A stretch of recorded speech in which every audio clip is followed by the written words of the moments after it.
Hello and welcome to Patrick's Models and Transport. So I'm feeling a bit better today, no more temperature, no more horrible muscular pain, and so we can actually get around to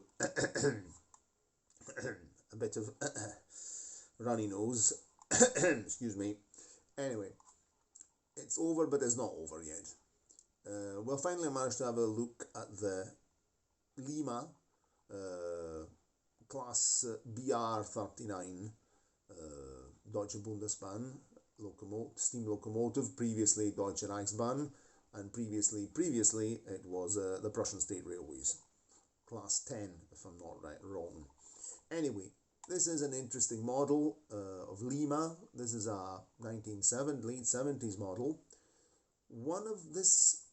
We could say that this is the moment when Lima is starting to pass from toy trains to model trains, and it's an honest, good attempt of Lima to make a real good steam locomotive, because Lima specialised a lot on diesels and electrics because they're cheaper to make, that's the truth.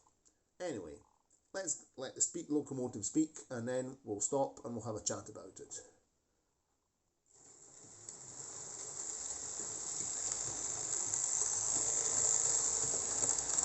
75%. And here you see a good view of the carriages. The carriages have got lighting. The first carriage is a Fleischmann with lighting, very good carriage. Then we have two Schichts, a Lilliput and a Schicht luggage van. We'll go another once round at speed.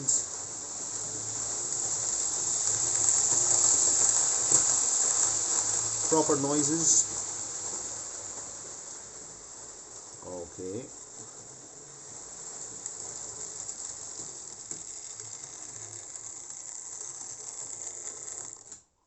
Okay, very well. So we managed to stop the locomotive in the viewfinder. Let's see if I can find a pointer of some kind. Stubby pencil. Okay, so this is one of my two first steam locomotives. My father bought me my first train set, my first electric train set. It must have been, I think it was either 1979 or 1980. An occasion of when they removed my adenoids. So the story was that I had to be operated, and my dad asked me what I wanted as a present, and I said I would like a toy lorry or truck. Lorry or truck, it depends. Different versions of English.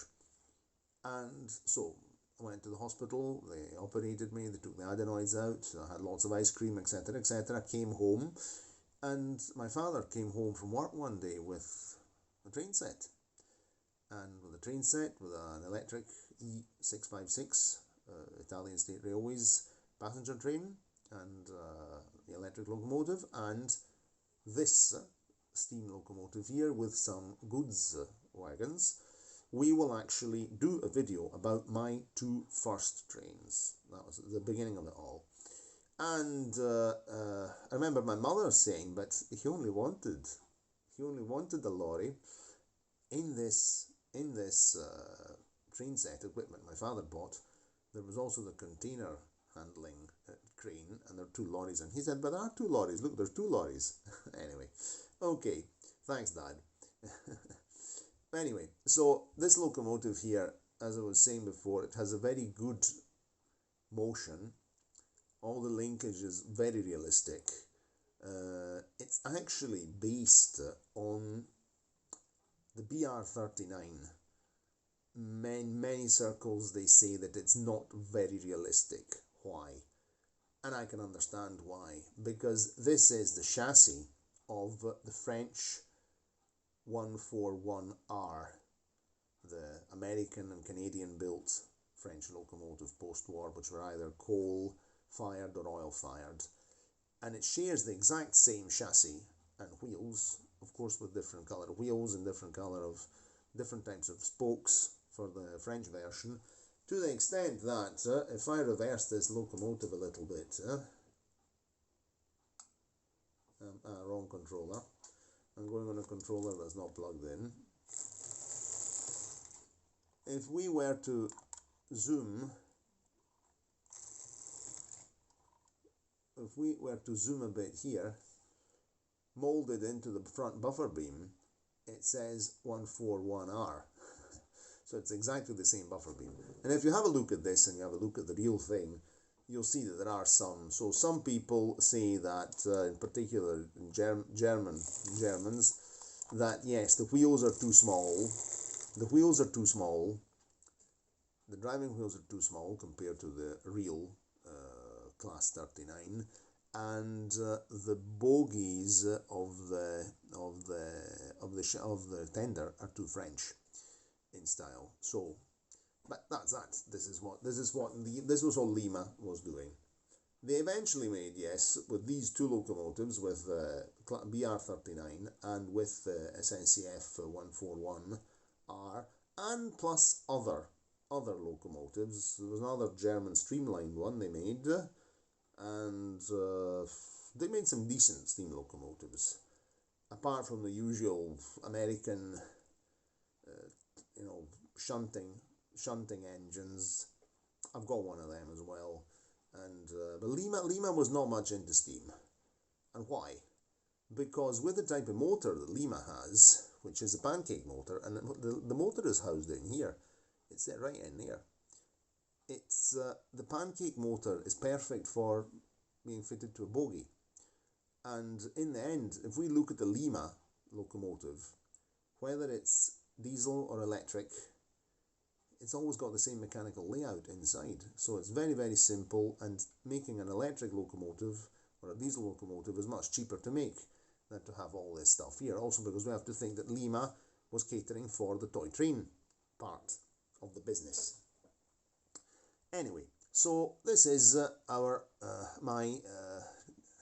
I'm very attached to this locomotive, and when it was new, it was just all plain black, even the buffer beam. What I did last year, after I rescued this locomotive from my ex-bedroom in my parents' house, I gave it a full service, cleaned the motor. It had never been opened in 40 years. It was really not going very well. And I remember I played with this intensively, because between this one and the E656 electric, I like steam more. So I really, when I opened it up and did the maintenance to this one and to the first electric one, locomotive, the E656 Ferrovia dello Stato, the brushes are much more. This one's brushes are much more worn out compared to the electric locomotive. Not that I don't like electric locomotives, I do like them. Anyway, rambling on a bit tonight. So this locomotive here has got a very interesting system of pickup. So it picks up on, in fact we will just have to disconnect the train. I'm just doing things here tonight because I think it's better. Okay, so I'll have a look at the locomotive like this. So, pick up. Oops, that's not a good idea to tip it over. Ah well, we did it. Okay, solve the problem. It's not a highly detailed model that falls to bits. It's one of these modern ones. This is a big tough toy.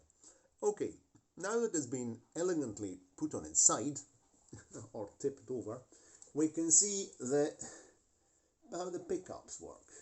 So this locomotive picks up from one polarity, is picked up, let me just check because I'm beginning to forget. Who picks up what? Ah yes, okay. So one polarity is picked up by this set of wheels, and it picks up from the front the pony truck, and these wheels at this side, the left side wheels, the right side wheels, sorry, and the pickups are on the axles in here. We will then do another maintenance video of this locomotive, where I'll show you the insides, and the other polarity is picked up by the tender wheels on the left side of the tender. as you can see that they're a bit more dirty. Anyway, so this locomotive, it's fully equipped with lights. There we go.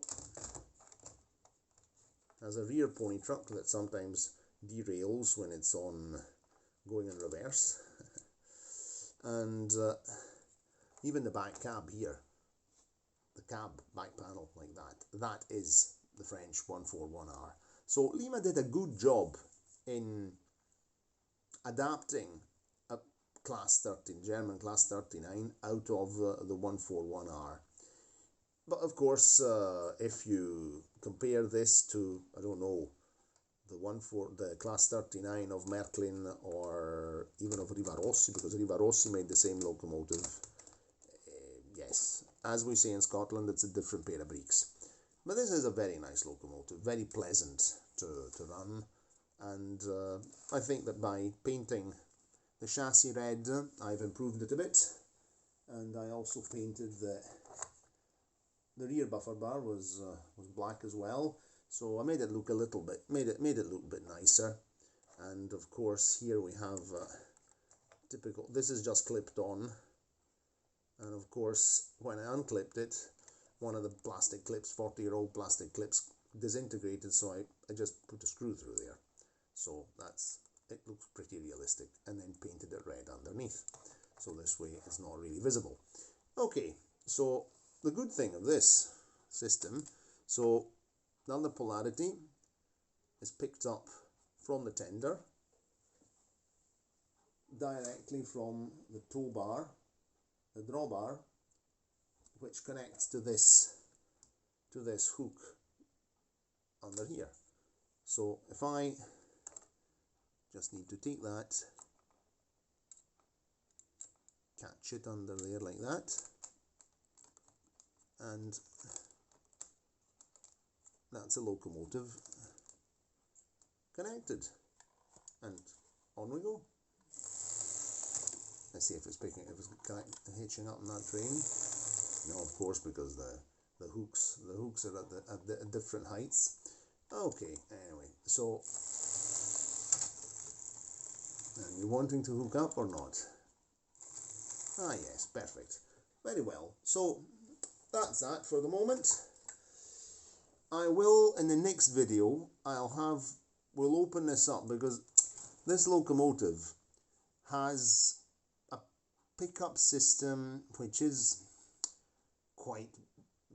this is one of the limits of Lima steam engines, is the pickup system, because here we have the electricity is, one polarity is picked up by say the right side wheels, in this case, and the axles. Then the axles, the chassis is live, because you can see it has a metal base plate. It picks up from there. Then here there's a big lead weight on top, but there's another smaller lead weight, Zamac weight, in the bottom, which acts as ballast, but also it's conductive. So the front axle here is actually in contact with that Zamac, and it tends, the Zamac is not good Zamac. I've noticed that there's some blistering in it, and so what I do on this locomotive, I always make sure it's well lubricated using technical petroleum jelly.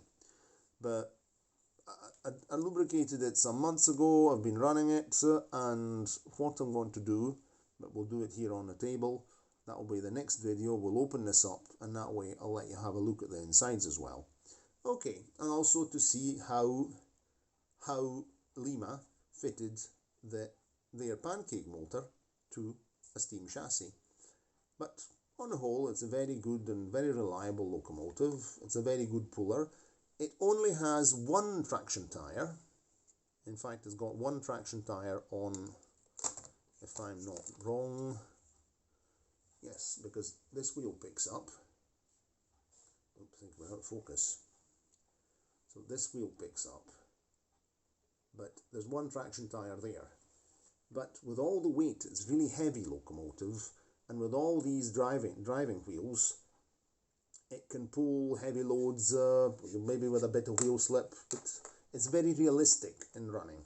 It's a pleasure. It's a pleasure to it's a pleasure to drive. Really, we could call it a driver's locomotive. It's the kind of thing that you can just spin it round hours and hours and hours on a controller, just enjoying yourself driving the locomotive. And that's one of the things. Let's see if all these wheels are on. Yep, there we are. Okay then, I think we shall hit the rails. Oh, big wheel slip there.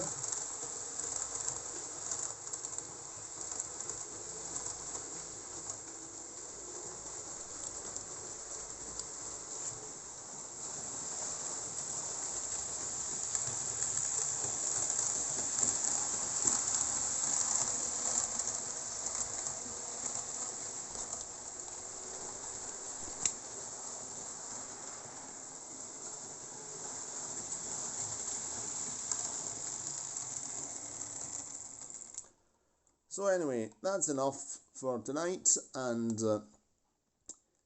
it's cheerio from me, and see you next time. Ciao, ciao.